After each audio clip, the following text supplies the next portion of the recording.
नमस्कार मु सुजाता मो संवाद को आपणको स्वागत।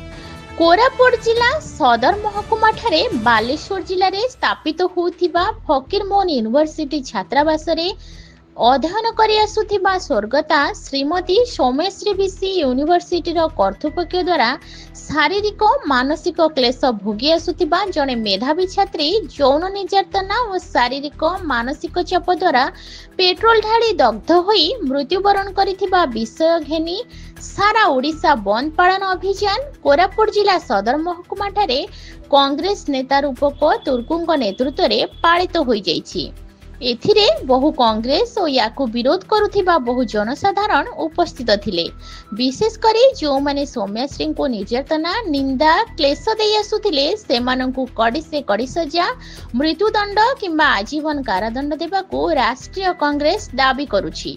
एथिरे जो माने संश्लिष्ट अछंती अर्थात यूनिवर्सिटी रो प्रिंसिपल साहू नामक व्यक्ति को मृत्युदंड दिया जाऊ। बीजेपी सरकार संपूर्ण भावे समस्त विषय रे विफल होईची।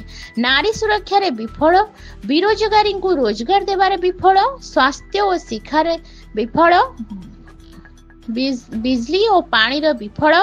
तेणु आम राष्ट्रीय कांग्रेस रो दाबी मुख्यमंत्री इस्तीफा दियो और जो माने एसबु काम करिथिबा राक्षस मानंको फांसी दंड देबा आमर दाबी।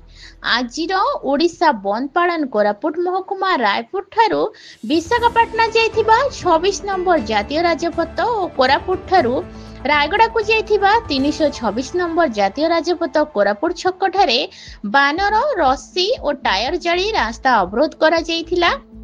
बहु भारी जान, चारि चकिया, दुई चकिया जान, स्कूल, कॉलेज, क्षुद्र और बड़ व्यवसायी माने मध्य दुकान बाजार बंद करिथिले, किंतु एम्बुलेंस चलप्रचल होउथिला और औषध दुकान गुड़िक खोला थिला एवं पुलिस प्रशासन रो सहयोग द्वारा श्रृंखला सह बंद पालन होईची।